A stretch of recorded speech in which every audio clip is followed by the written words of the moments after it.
Hello everyone, welcome to my channel. तो आज की वीडियो में करने वाले हैं हम class 8 chapter 11 direct and inverse proportion. तो डियर स्टूडेंट्स, ये बहुत ही इंटरेस्टिंग चैप्टर है और बहुत ही अच्छा चैप्टर है। अब आप बोलेंगे कि डायरेक्ट एंड इनवर्स प्रोपोर्शन होता क्या है, तो हम बिल्कुल इजी में और अच्छे से समझेंगे। तो वीडियो होने वाला है बिल्कुल आसान। तो चलिए करते हैं वीडियो को स्टार्ट। देखिए डियर स्टूडेंट्स, डायरेक्ट और इनवर्स। डायरेक्ट क्या, जब हम कोई भी दो चीज़ें मीन्स दो क्वांटिटी, जब आप कोई भी दो क्वांटिटी लेते हैं, जब एक क्वांटिटी इंक्रीज हो तो दूसरी भी इंक्रीज हो, और जब एक क्वांटिटी डिक्रीज हो तो दूसरी भी डिक्रीज हो, तो वो होता है आपका डायरेक्ट प्रपोर्शन। राइट, जैसे कि मान लो अगर मैं आपको कहूँ कि मैं मार्केट से एक पेन खरीद के लाई, ओके, तो मुझे वन पेन की कॉस्ट कितनी आई है, 10 रुपीज़। तो अगर मैं 2 पेन खरीदूंगी तो कॉस्ट कितनी हो जाएगी, 20 रुपीज़। और अगर मैं 3 पेन खरीदूंगी तो कॉस्ट हो जाएगी 30 रुपीज़। इट मीन्स जैसे जैसे जैसे मेरे पेन्स के नंबर बढ़ेंगे वैसे ही मेरी कॉस्ट भी इंक्रीज होगी। तो ये क्या हुआ, ये इसे कहते हैं हम डायरेक्ट प्रपोर्शन। ऐसे ही जैसे कि अगर हम और भी बहुत सारे एग्जाम्पल ले सकते हैं, जैसे कि आपने अपनी गाड़ी में अगर डीजल डलवाया है, अगर आपने 1 लीटर डीजल डलवाया तो आपकी गाड़ी चलती है 2 किलोमीटर। और अगर आप डीज़ल ज़्यादा डलवाएँगे तो गाड़ी भी आपकी ज़्यादा चलेगी, ज़्यादा डिस्टेंस कवर करेगी। अगर आप 2 लीटर डिस्टेंस में 2 किलोमीटर चलते हैं तो 4 लीटर डिस्टेंस में आप 4 किलोमीटर चलेंगे। तो यानी कि जैसे आपकी एक क्वांटिटी इंक्रीज़ हो रही है तो दूसरी क्वांटिटी भी उसके साथ इंक्रीज़ हो रही है। और आप इसे ऐसे भी मान सकते हैं कि जैसे आपकी एक क्वांटिटी डिक्रीज़ हो रही है तो दूसरी भी सेम उसमें डिक्रीज़ हो रही है। तो उसे हम बोलते हैं डायरेक्ट प्रपोर्शन। जैसे कि कोई है एक्स एंड वाई, तो जब आपका एक्स इंक्रीज होगा तो आपका वाई भी इंक्रीज होगा, और जब आपका एक्स डिक्रीज होगा तो आपका वाई भी डिक्रीज होगा। वो होता है आपका डायरेक्ट प्रपोर्शन। राइट, अब देखिए जैसे कि मान लीजिए ये मेरे पास दो, इसमें मैंने एक टेबल बना ली है। ये है मेरे नंबर ऑफ पेन्स और ये है मेरी कॉस्ट। ये है मेरी एक्स क्वांटिटी और ये है मेरी वाई क्वांटिटी। तो अगर मैं 2 पेन लेती हूँ तो मेरी कॉस्ट होती है 20। अगर मैं 4 पेन लेती हूँ तो मेरी कॉस्ट होती है 40। और अगर मैं 6 पेन लेती हूँ तो मेरी कॉस्ट होती है 60। तो डायरेक्ट प्रपोर्शन में ये दोनों क्वांटिटी तभी हम बोल सकते हैं कि ये डायरेक्ट प्रपोर्शन में है जब इनका रेशियो सेम हो, जब आपका एक्स और वाई के बीच में जो रिलेशन हो, वो जो रेशियो हो वो सेम हो। तो एक्स और वाई का इसमें हमें रिलेशन चेक करना होता है कि एक्स और वाई जो है वो सेम रेशियो में है या नहीं। देखिए हम इसे चेक भी कर लेते हैं। ये देखिए जैसे मैंने लिख लिया 2/10, चेक करना होता है हमें एक्स और वाई का रिलेशन चेक करना होता है।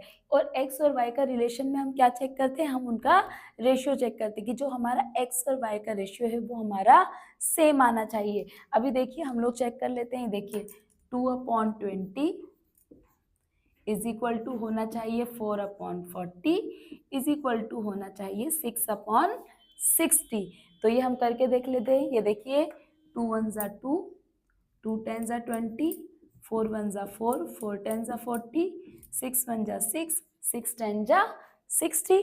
तो ये देखिए मेरा रेशियो सेम आ रहा है, 1:10 का रेशियो आ रहा है मेरा। एक्स और वाई के बीच में मेरा रेशियो क्या आ रहा है, 1:10 का रेशियो आ रहा है। तो आई होप आपको अभी ये चीज़ अच्छे से समझ में आई होगी। तो हम एक काम करते हैं, हम इसका एक क्वेश्चन भी करके देख लेते हैं कि आपको एग्जाम में किस टाइप से क्वेश्चन पूछा जाता है। देखिए एग्जाम में आपको इस टाइप से क्वेश्चन पूछा जाता है कि अगर आपको नंबर ऑफ पेन्स अगर आपको 6 है और उसकी कॉस्ट अगर आपकी 60 है तो 8 पेन का कॉस्ट आपका कितना होगा। राइट, अगर आपका 6 पेन का कॉस्ट 60 है तो 8 पेन का कॉस्ट कितना होगा। तो डियर स्टूडेंट्स, इसका एक फॉर्मूला होता है कि आपका जो x1 और y1 है वो आपके इक्वल होना चाहिए x2 और y2 के। यही इसका फॉर्मूला होता है। देखिए x1/y1 इज इक्वल टू होना चाहिए x2/y2।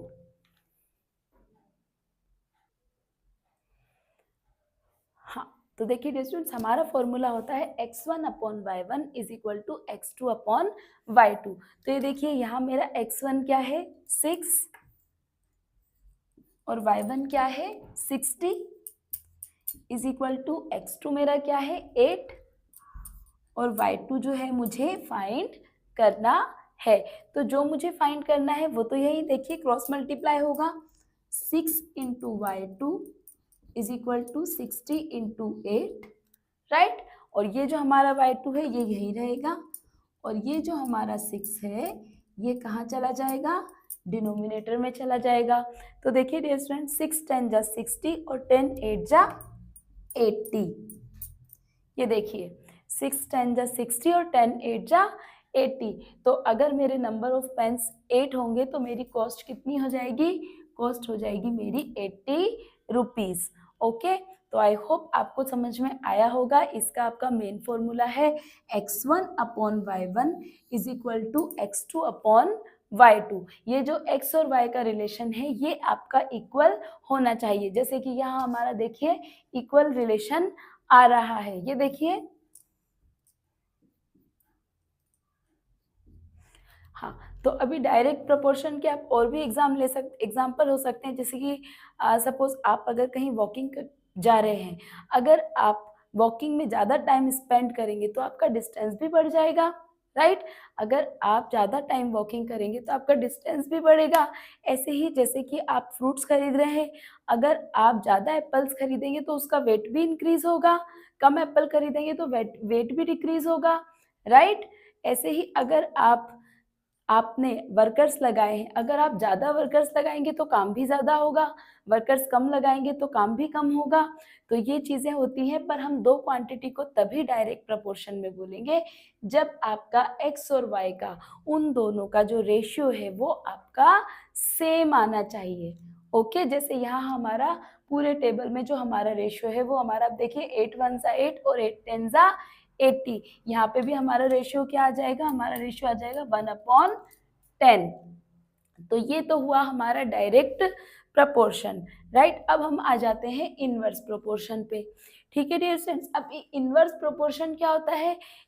अभी हमने डायरेक्ट में क्या सीखा, एक क्वांटिटी बढ़ रही है तो दूसरी भी बढ़ रही है, एक क्वांटिटी कम हो रही है तो दूसरी भी कम हो रही है, यही सीखा है हमने डायरेक्ट में, राइट। ये आप अपने माइंड में बिठा लीजिए, अच्छे से ध्यान रखिए कि डायरेक्ट में अगर एक क्वांटिटी बढ़ेगी तो दूसरी भी बढ़ेगी और एक क्वांटिटी कम होगी तो दूसरी भी कम होगी, वो होगा आपका डायरेक्ट प्रपोर्शन। और हम दो क्वांटिटी को तभी डायरेक्ट प्रपोर्शन में बोलेंगे जबकि उनके बीच का रेशियो जो है वो through out the question same रहे।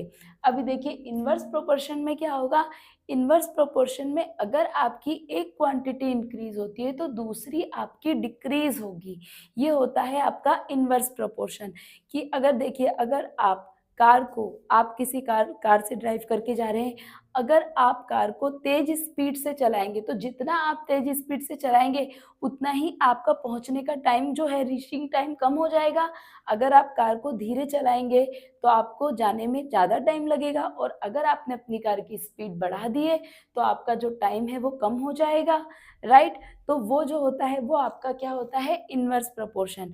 उसी तरीके से जैसे कि अगर आपके पास चॉकलेट्स है जो कि आपको बच्चों को बांटनी है, तो जैसे जैसे बच्चे बढ़ते जाएंगे तो जो आपका चॉकलेट है वो डिस्ट्रीब्यूशन वो कम होता जाएगा।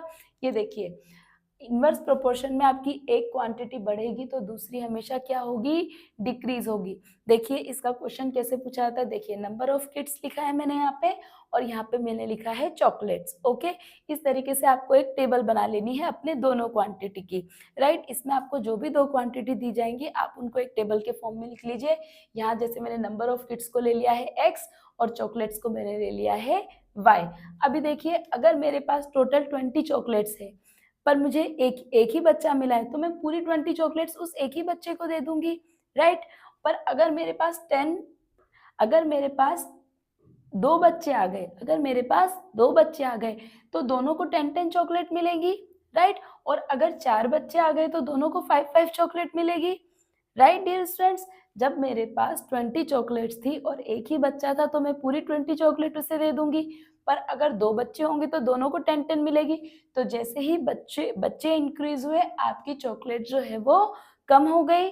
जैसे यहाँ पे 4 किड्स हो गए तो चॉकलेट और कम हो गई, राइट। तो ये जो हमारा यहाँ पे जो इनवर्स प्रोपोर्शन में जो हमारा रिलेशन होता है वो हमारा x और y का जो प्रोडक्ट है वो सेम होना चाहिए। x और y के बीच में क्या रिलेशन होता है कि x और y का जो प्रोडक्ट है वो आपका सेम होना चाहिए। देखिए जैसे यहाँ पे 1 इंटू 20 आपका 20 आया, 2 इंटू 10 20 आया, ये देखिए 4 इंटू 5 ये भी आपका 20 आएगा। तो इसका फॉर्मूला क्या होता है डियर स्टूडेंट्स, इसका फॉर्मूला होता है आपका x1 into y1 is equal to x2 into y2। ये इसका क्या होता है formula, x1 into y1 is equal to x2 into y2, यानी कि जो आपका x और y का प्रोडक्ट है वो आपका सेम आना चाहिए। देखिए जैसे सपोज यहाँ पे अगर मैं ले लूँ कि यहाँ पे अभी नंबर ऑफ किड्स कितने हो गए हैं 5, नंबर ऑफ किड्स कितने हो गए हैं 5। तो अब सबको कितनी कितनी चॉकलेट मिलेंगी, तो देखिए डियर स्टूडेंट्स ये हमारा x1 है, ये y1 है, ये x2 है और ये y2 है। तो ये देखिए मैं लिखूंगी x1 into y1 is equal to x2 into y2। अभी x1 की जगह पे मैंने ले लिया है 4, y1 की जगह पे मैंने ले लिया है 5 और यहाँ पे x2 की जगह पे मैंने ले लिया है 5 और y2 मुझे फाइंड करना है। तो ये देखिए y2 की मुझे वैल्यू चाहिए, ये हो जाएगा मेरा 4 5 ज़ा 20, 5 इंटू y2। अभी देखिए y2 की मुझे वैल्यू चाहिए तो y2 यही रहेगा, ये जो 5 है ये यहाँ जाके क्या हो जाएगा डिवाइड हो जाएगा, तो ये हो जाएगा 20/5।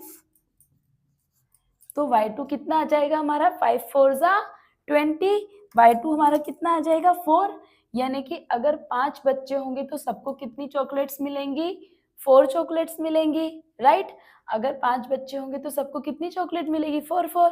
तो ये देखिए जैसे हमारा ऊपर वाला क्वांटिटी इंक्रीज हुआ, हमारा नीचे वाला जैसे हमारा चॉकलेट जो है वो डिक्रीज हो गया। तो अगर डियर स्टूडेंट्स आपको सबसे पहले एक चीज़ याद रखनी होगी, जब भी डायरेक्ट एंड इनवर्स प्रोपोर्शन के क्वेश्चन आएंगे तो आपको ये आइडेंटिफाई करना समझ में आना चाहिए कि किस क्वेश्चन में हमें कौन सा फॉर्मूला लगाना है, यानी कि कौन सा क्वेश्चन जो है वो डायरेक्ट प्रोपोर्शन का है और कौन सा क्वेश्चन जो है वो इनवर्स प्रोपोर्शन का है। तो जो भी क्वेश्चन डायरेक्ट प्रोपोर्शन का होगा उसमें आपका अगर एक क्वांटिटी इंक्रीज होगा तो दूसरा भी इंक्रीज होगा और अगर एक क्वांटिटी डिक्रीज होगा तो दूसरा भी डिक्रीज होगा, और उनका रेशियो जो है वो आपको ज़रूर चेक कर लेना है कि उन दोनों क्वांटिटी का मींस x और y का रेशियो जो है वो पूरे क्वेश्चन में थ्रू आउट द उनका रिलेशन सेम आना चाहिए, उनका रेशियो सेम आना चाहिए। और इनवर्स प्रोपोर्शन में आप क्या याद रखेंगे कि अगर आपकी एक क्वांटिटी इंक्रीज होगी तो दूसरी हमेशा क्या होगी डिक्रीज होगी। जैसे आपकी फर्स्ट क्वांटिटी इंक्रीज होगी, आपकी सेकेंड क्वांटिटी क्या होगी डिक्रीज होगी। और इनवर्स प्रोपोर्शन में आपको x और y का प्रोडक्ट लेना है, आपका through out the question x और y का जो प्रोडक्ट है वो सेम आना चाहिए। तो इसमें आपके हम दो ही फॉर्मूलों पे काम करने वाले हैं। डायरेक्ट का फॉर्मूला है हमारा x1/y1 is equal to x2/y2 और इनवर्स का फॉर्मूला है हमारा x1 into y1 is equal to x2 into y2। तो इन्हीं दो फॉर्मूलों पे हम पूरे चैप्टर में काम करने वाले हैं। देखिए इनवर्स का एक और एग्जांपल आप ले सकते हैं, जैसे कि आपने कोई काम करवाना है, आपने नंबर ऑफ वर्कर्स लगाए हैं। अगर आपने नंबर ऑफ वर्कर 4 लगाए हैं और मान लीजिए वो 4 वर्कर्स जो हैं वो आपके 6 डेज में काम करते हैं, ठीक है। तो अगर आप नंबर ऑफ वर्कर्स बढ़ा देंगे, आप 4 वर्कर की जगह 6 वर्कर्स लगा देंगे, तो आपका जो काम है वो कम दिनों में हो जाएगा, राइट।